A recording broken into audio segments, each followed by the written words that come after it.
सम्पूर्ण जलालाई नमस्कार। म युवराज राईको तर्फबाट ठुलो दुधकोशी गाउँपालिका वडा नम्बर 8 देखि सोलुखुम्बु र यो तपाईको यो मेरो अलैँची बगान तपाईहरुले देख्नुहुनेछ।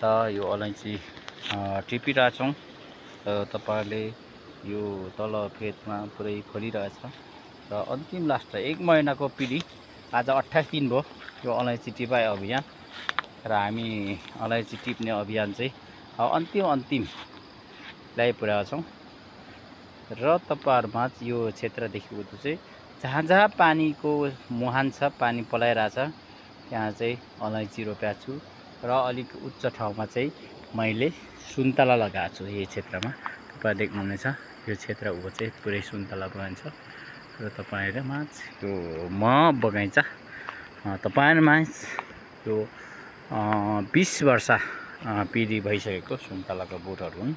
तपाईहरु देख्नुहुन्छ यी सुन्तलाको बोटहरु तपाईको यो सुन्तला बगैँचा छ। तपाईले अब यस्तो रूपमा देख्नुहुन्छ यो सुन्तला फलिरहेछ र जस्तै गरी यो तपाईको कागतीको बोटहरु हुन्।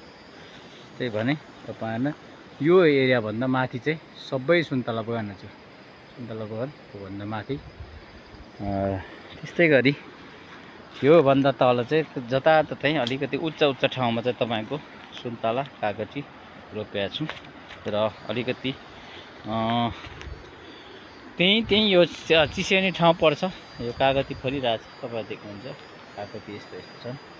यो कति फलिरहेछ, कति अत्तरबाली कति लगाएको छु तपाईहरु देख्नुहुन्छ भने तपाईहरुमा यो चिस्यानी यो पानीको मुहान भएको हुँदा चाहिँ अलैँची फलिरहेछ र यो कागती देख्नु यो कागती कमसेमा पनि मसँग कागतीको बिरुवा 400 बोट चाहिँ फलिरहने कागती छ भने 2000 देखि 2200 बोट चाहिँ सुन्तला फलिरहेको छ।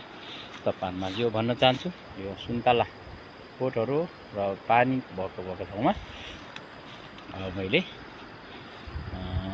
अलैँची रोपेको छु भन्न चाहन्छु। हस्त धन्यवाद। सम्पूर्ण फेरि लाइभमा पछि आउने छु।